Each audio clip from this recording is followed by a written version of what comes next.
Hey, welcome to Lifepoint Church. If you're excited to be in church today, put your hands together. Let's make a little bit of noise.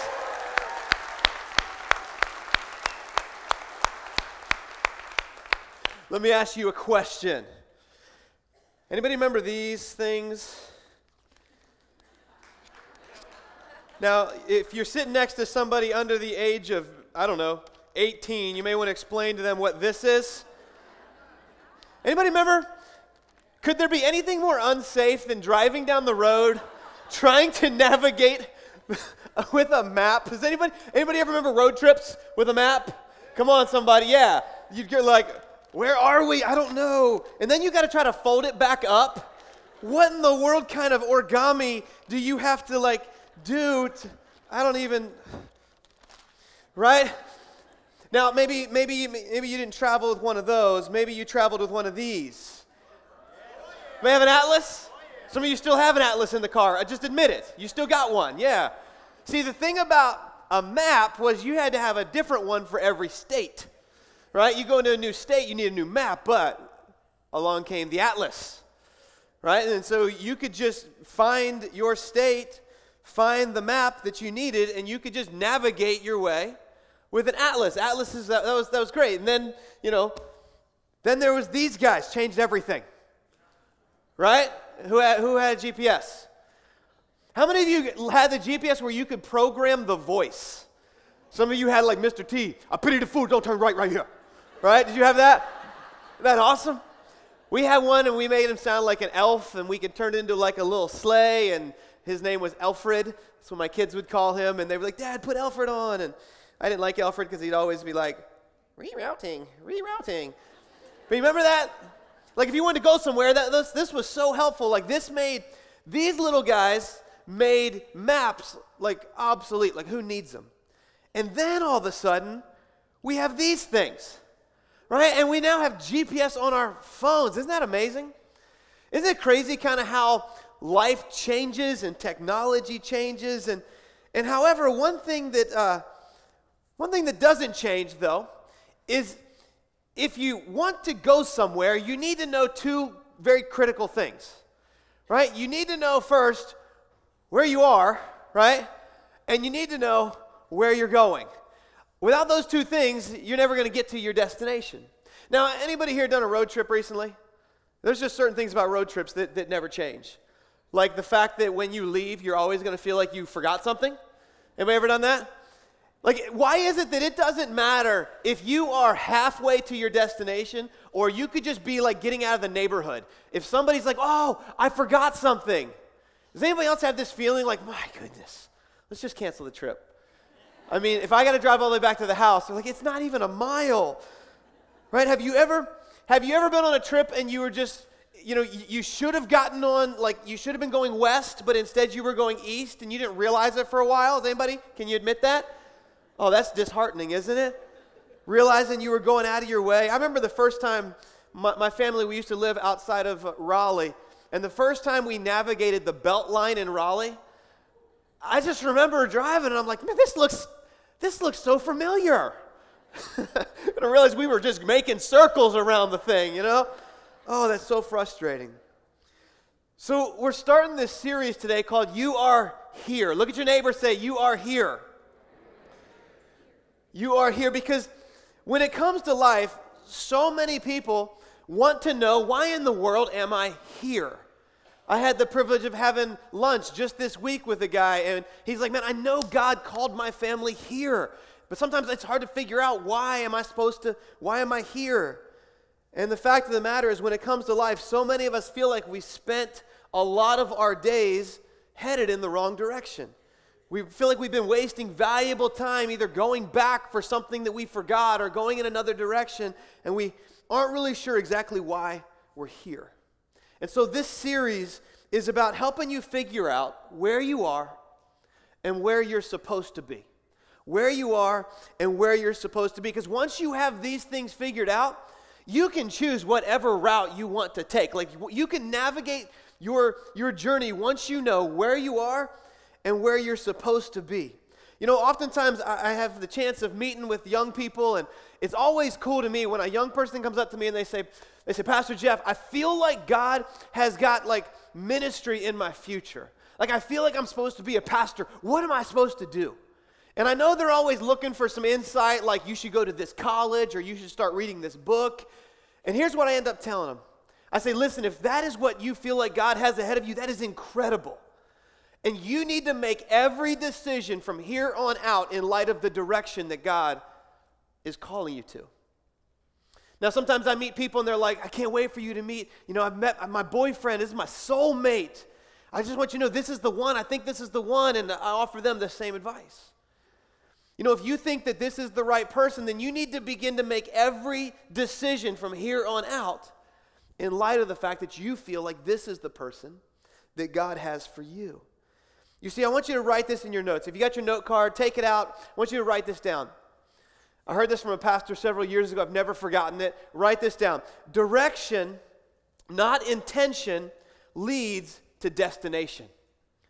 Write it down. Direction, not intention, leads to destination. Our intentions can mess us up sometimes, right? We can have the best of intentions, but if we're not headed in the right direction, it doesn't matter how bad we want to get to that place. It doesn't matter how bad we want to be in ministry if we make decisions that are constantly pulling us away. It doesn't matter how bad you want to have a relationship that honors God if you continuously make decisions that dishonor God. It would be like you saying, you know what, this summer for vacation, we're loading up the kids and we're going to Disney World. Yay! Right? How awesome is that going to be? And then you load up and you plan and you got your resort picked out and you got your park hopper pass and you got all the stuff figured out and you jump in the car and you start heading north. Right? Doesn't matter how bad you look forward to getting to Disney World. As long as that car is headed north, you ain't getting to Disney World.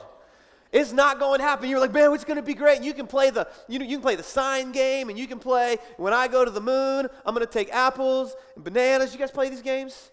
You play these games in the car? All right, I don't know if kids still play games in the car. We still try to play them sometimes. And so you can play all those games, but here's the deal. If you don't turn that car around and start heading towards Orlando, you're not going to go to Disney World. Doesn't matter how bad you want to get there. And so in life, when you figure out why God has you here, you need to begin making every decision in light of the purpose and the place that God is calling you to. And so I want you to know that your direction, not your intention, we all have great intentions, but your direction is what will get you to your destination. So I want to talk about our destination for a minute. Now, I know a lot of times people say, Pastor, could you give me some insight? Like, am I where I'm supposed to be? Am I supposed to be in Wilmington? I can't answer that for you. I don't know if you're supposed to be in Wilmington. You know, am I supposed to take this job? Could you tell me, does this seem like the right choice? Should I take this job? Listen, I don't know if you should take that job. You say, well, should I go out? Should I marry this guy? Like, I don't know if that's the right guy. I'm usually pretty good at spotting the wrong guy. Right? If you're dating a loser, I will tell you, right? But I don't know if it's the right guy. I mean, I can't really help you with that. But here's what I can help you with. I can help you with living your life in a way that when the opportunities come along, you're in a position to step into them. And that's what I want to help you with. That's what this You Are Here series is all about. If you've got a Bible, I want you to open up to Luke chapter 10. Luke chapter 10, we're going to find the Bible offers incredible insight on what life should look like, what our life should look like. And in Luke chapter 10, there's a really interesting conversation that's taking place. People ask Jesus questions all the time. One of the ways that students would learn in that culture is that they would debate. They would ask questions. And so Jesus is having questions asked to them, and he's answering questions in an incredible way. And so all of a sudden, we come to Luke chapter 10, verse 25, and the Bible tells us this. It says, on one occasion, an expert in the law stood up to test Jesus. Teacher, he asked. He says, what must I do to inherit eternal life? That's a great question. That's a question, if you haven't ever wrestled with, it's worth wrestling with. This guy's like, hey, I know the destination I want to land at. I know where I want to arrive. He says, what do I need to do to get there? In verse 26, Jesus replies, what is written in the law? So Jesus asks him a question. So this guy asks a question. You ever had that person, you ask him a question, they answer your question with a question? Jesus was great at that. So this guy asked Jesus a question. Jesus is like, let me ask you a question. He says, what is written in the law? He replied, he says, how do you read it? Now you have to understand that to the Israelite people, God gave this law. Now when you and I hear law, we think law is something restrictive. Like you can't drive over this speed, and you can't do this, and you can't do that. And oftentimes we think laws are there to limit our freedom. But to understand their day and their culture, God gave them laws to give them freedom. God gave them laws so that they could live in a way that they would experience the blessing of God. And so to grow up in this day and age meant that you treasured the law. They loved the law. The law was life-giving. But over time, people began adding laws on top of laws, on top of laws, on top of laws, and the law went from being life-giving to becoming legalistic and life-draining. Now, some of us have been in legalistic, life-draining situations. Some of you have grown up in a legalistic, life-draining family, and it was all about rules, and regulations, and laws. And some of you come from legalistic and life-draining churches, and it was all about how you dressed and what you listened to, and you could do this and you can't do that. And what happens is we start creating laws that are nowhere in Scripture. They're not things that God put in play. And so there's a lot of laws that have been added to what God instituted. And so Jesus says, what are the laws? How do you read it? And so he answers. Look at verse 27. He answers, he says, well, love the Lord your God with all your mind, with all your heart, with all your soul, with all your strength, and with all your mind. And then he says, and love your neighbor as yourself. Now here's what he's doing. This guy, he's reaching back thousands of years to what is called the Shema. The Shema. On three, everybody say Shema. Ready? 1, 2, 3, Shema. Now Shema was a prayer that a Hebrew child would literally pray. A Hebrew would pray several times a day. It's the first thing you would say in the morning. It's the last thing you would say before you went to bed. You'd say it during the day. And it would go like this. It comes from Deuteronomy chapter 6. It would say, the Lord your God is one. And then you would go and you would say, love the Lord your God with all your heart, with all your soul, with all your mind, with all your strength. And it was a reminder that God is the centerpiece and that he deserves my all. And so what this guy's doing is he's answering with what he's heard, what his tradition has taught him all of his life. And so he says, love God with everything that you've got. And then he goes on and says, and it says, love your neighbor as yourself. And then verse 28, Jesus replies and he says, you answered correctly. Good answer. You answered correctly. Do this and you will live.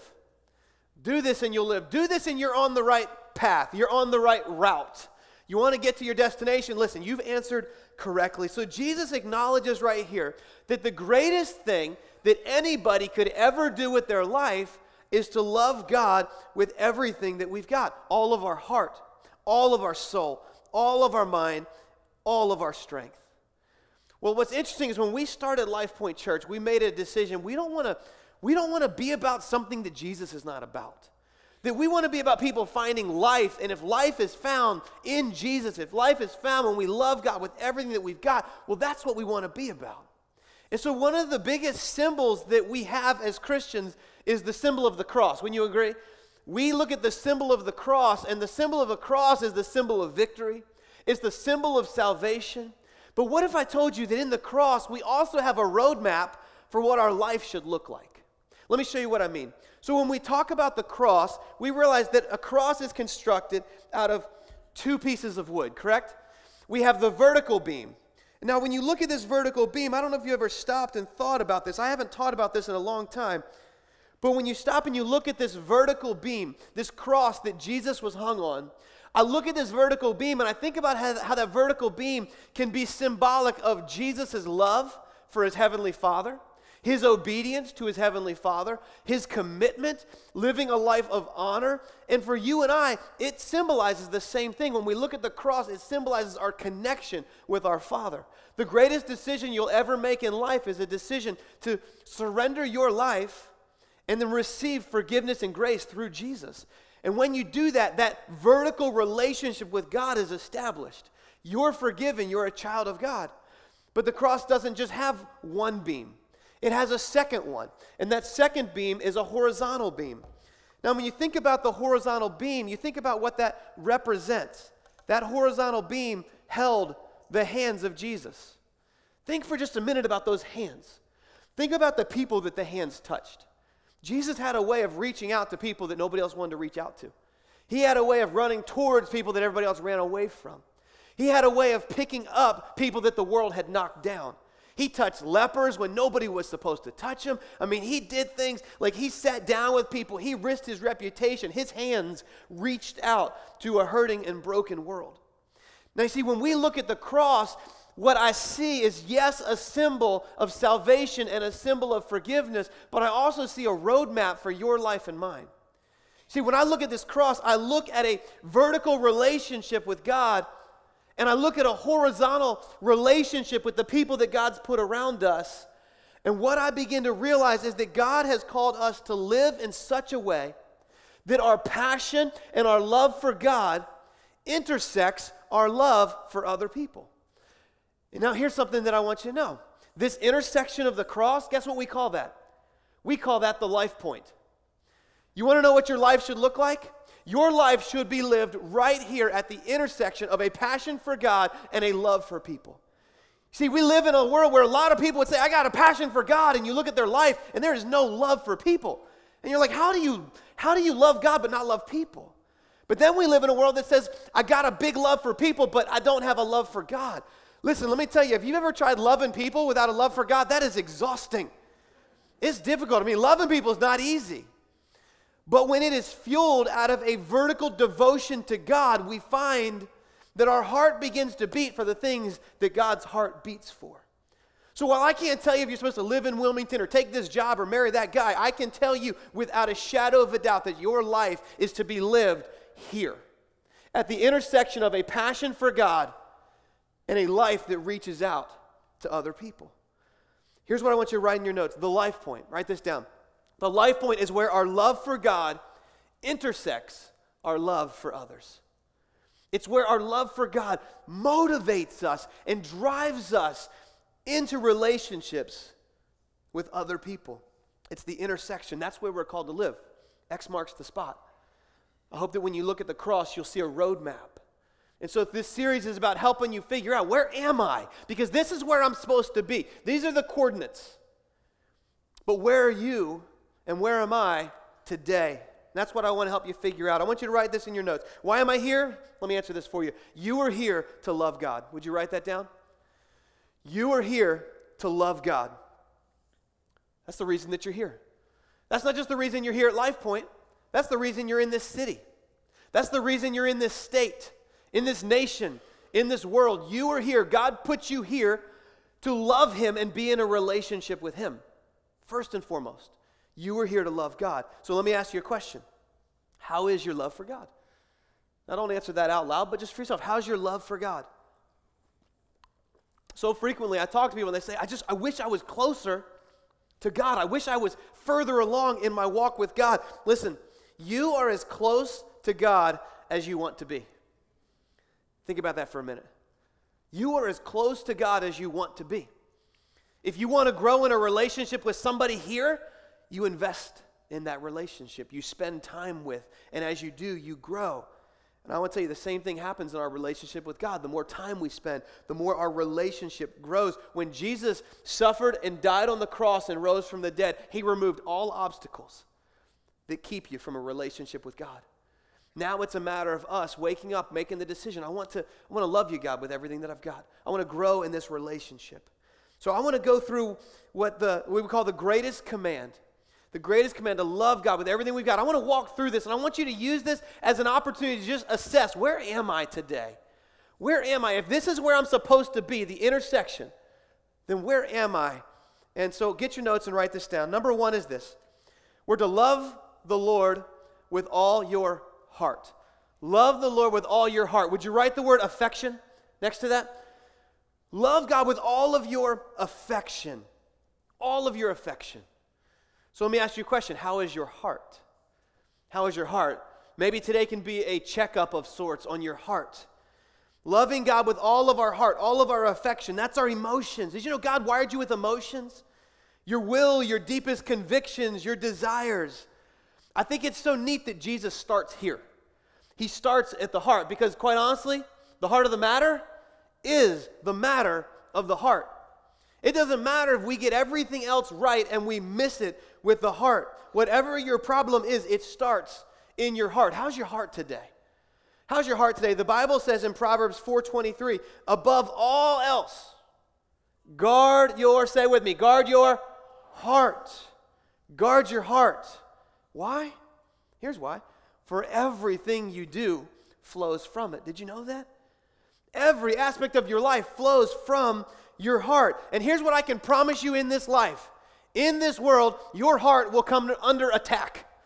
You will literally experience heart attack in this life. Hopefully not in the physical sense, but in the spiritual, your heart will come under attack because there is an enemy in this world, and he knows if he can get your heart, he has your life. He can control you. And guys, we allow a lot of things into our heart. That's why we're told to guard our heart. We allow a lot of things to get into our heart. And here's what I want you to know. Write this in your notes.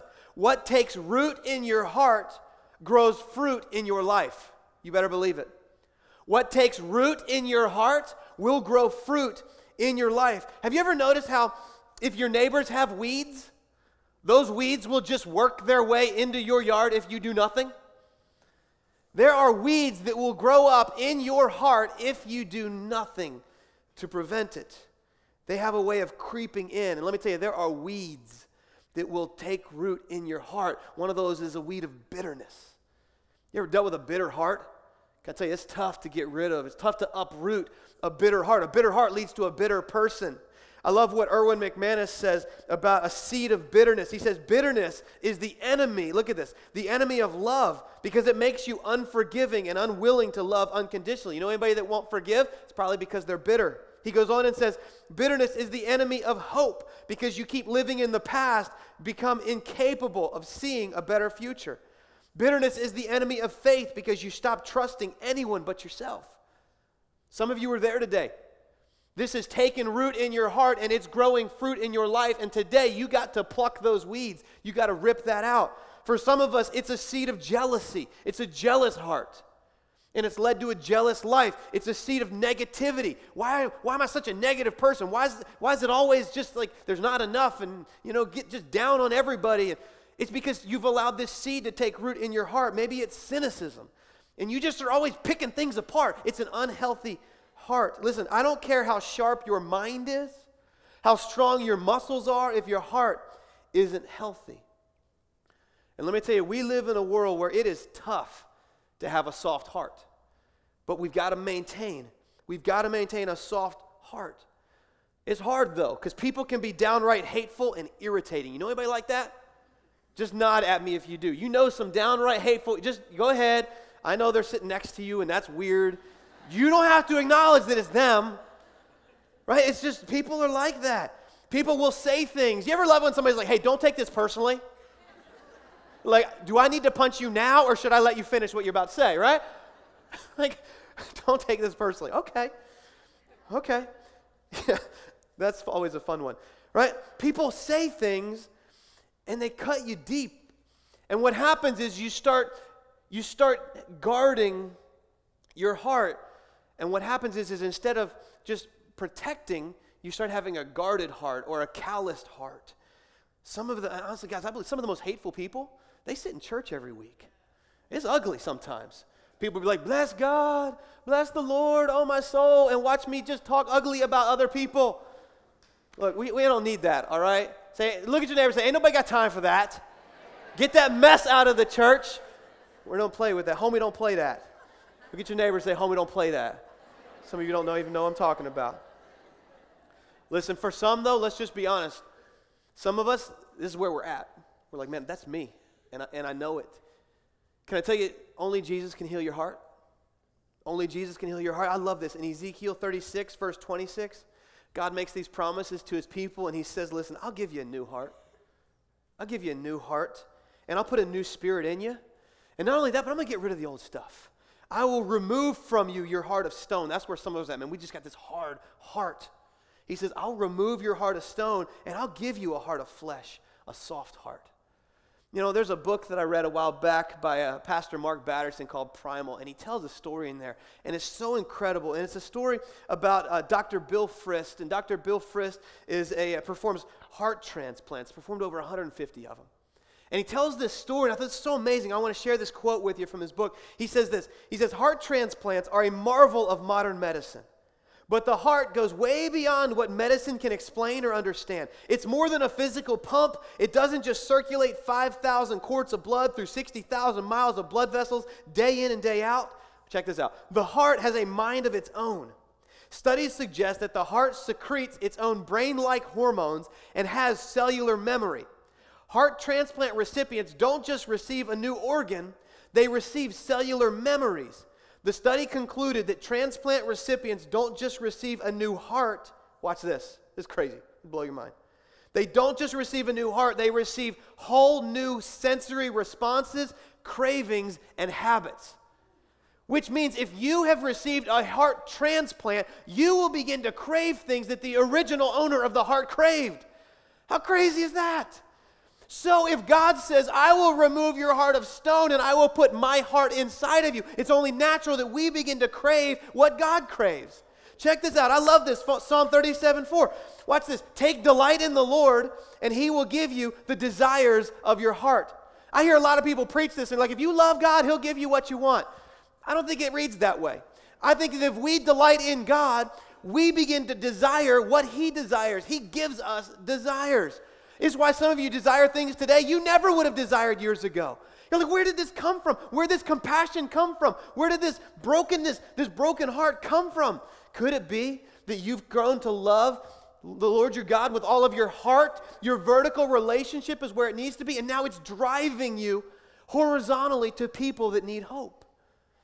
He's giving you the desires. He's giving you the desires. We've got to love the Lord with all of our heart, our affection. Our affection. Here's number 2. Love the Lord with all your soul. Your soul. I want you to write the word devotion beside that. Devotion. Defining the soul is a difficult thing. I mean, I looked on like everything from dictionary.com to Merriam-Webster to Wikipedia. It's tough to define the soul. I mean, think about it. We have soul food, right? What does that mean? We have soulful music. Right? We sing songs like "Awake My Soul." If you play the piano, you probably learned a song called "Heart and Soul," right? Do do do do do do do do do do do do. Somebody gotta hit me with the boom diada, boom diada, do. Okay, so what is this soul? Soul is this immaterial part of you. It's your inner world. It's the seat of your desires, your will, it encapsulates your emotions. It's where you think, you feel, you choose. And I found that when your soul is at peace, you have everything, even if you have nothing. But if your soul is not at peace, you could have everything, but you would not have the sense of peace and satisfaction. There's something about having a soul that is satisfied. It's why Matthew chapter 16, verse 26, Jesus says, "What good will it be? What good will it be for someone to have gained the whole world, yet forfeit their soul?" He says, "Or what could anyone give in exchange for their soul?" What good is it if you gain everything this world has, but you lose your soul? It's good for nothing. It's good for nothing. Your soul, let me ask you, what does your soul crave? Would you write that in your notes? What does your soul crave? What is it that you desire? See, if your soul is restless, some of us have a restless soul, it's an indicator that we've been craving things that don't satisfy. It's easy in this world to live for things that don't satisfy. What are you devoted to?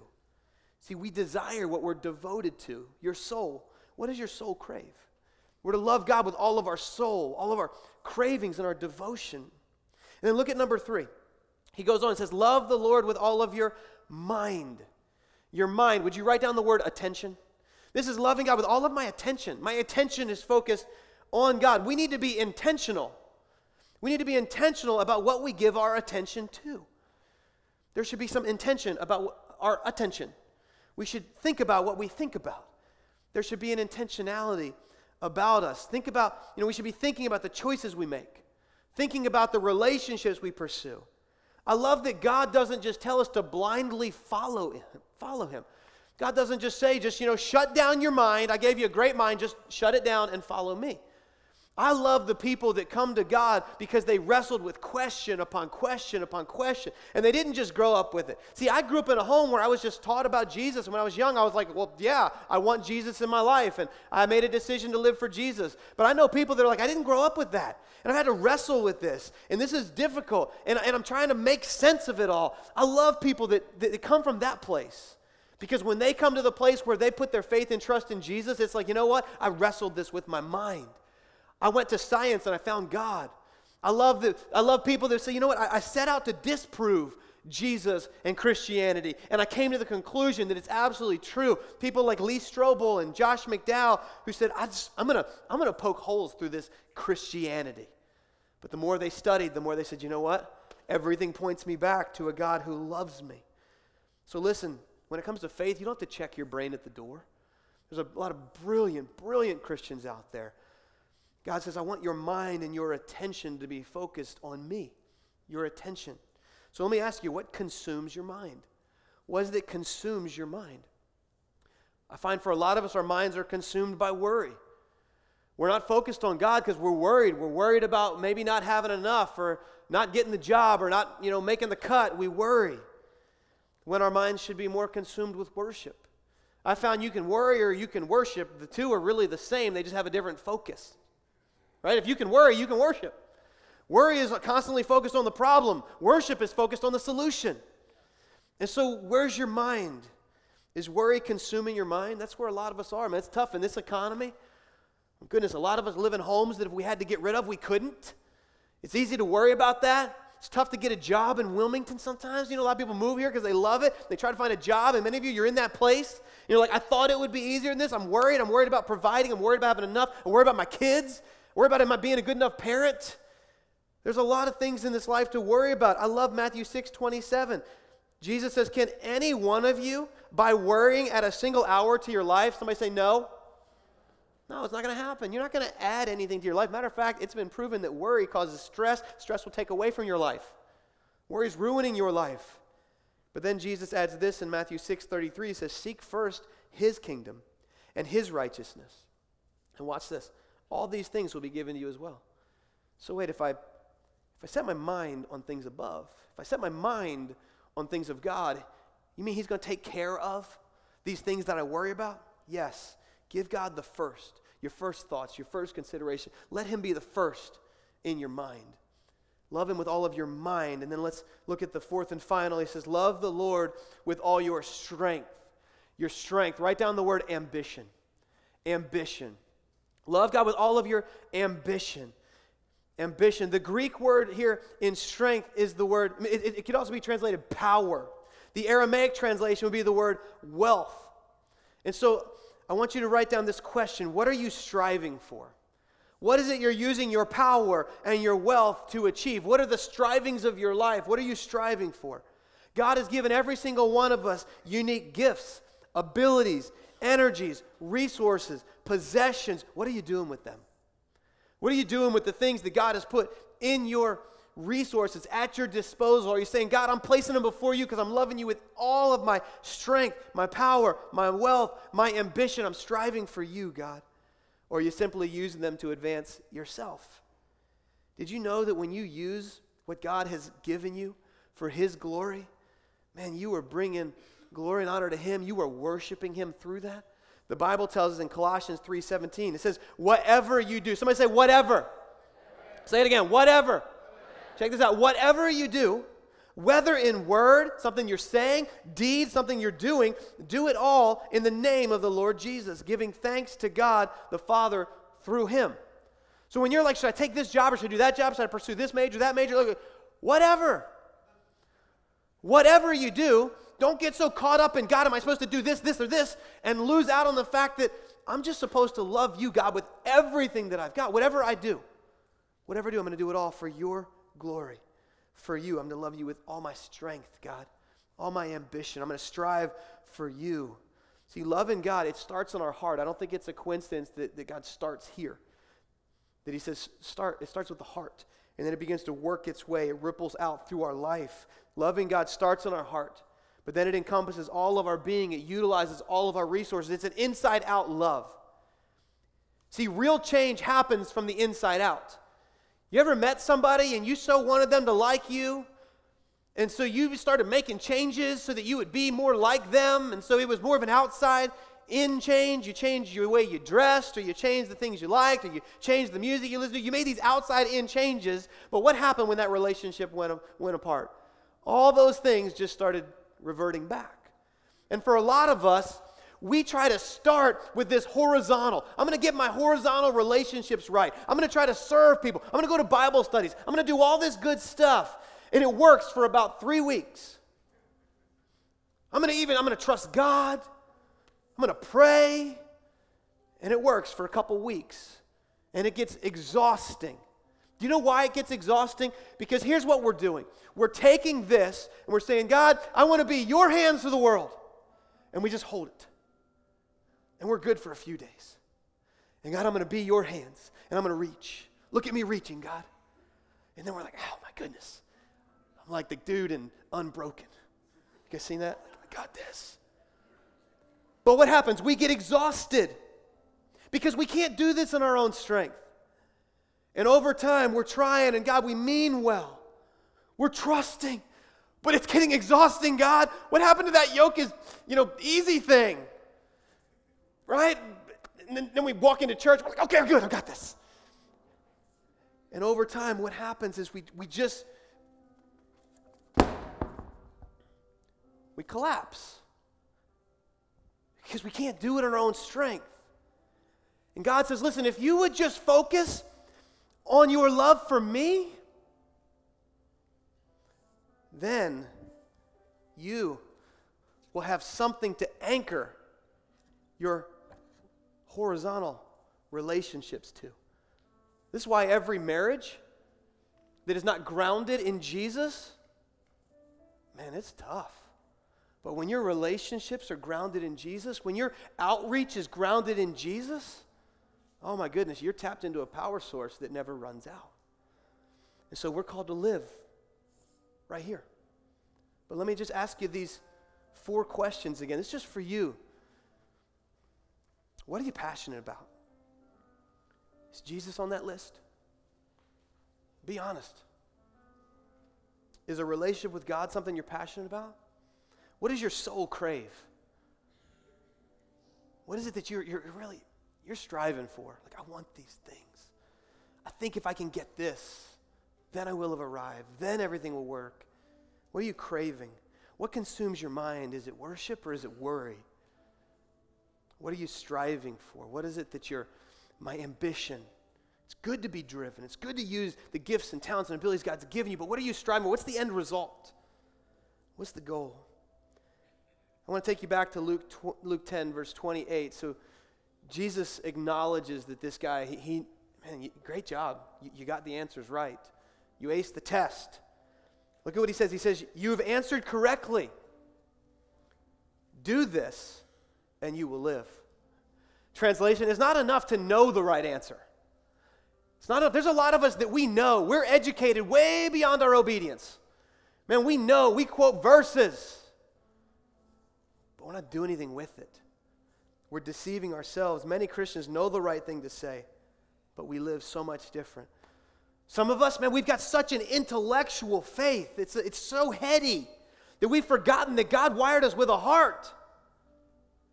God's wired you with a heart that beats and pumps. And He wants that heart to beat for Him. Listen, I want you to know, God is not something to be studied. He's someone to be known. He wants you to love Him, not just with all of your head, not just with all of your strength, but with all of your heart. And when that heart is right, oh my goodness, the way everything else begins to fall in place. We're called to live in such a way that our love for God intersects our love for others. Can I ask you, are you here? For some of us, we're over here somewhere. And this series is going to be about directing us back to a place where God has called us to be. Would you pray with me?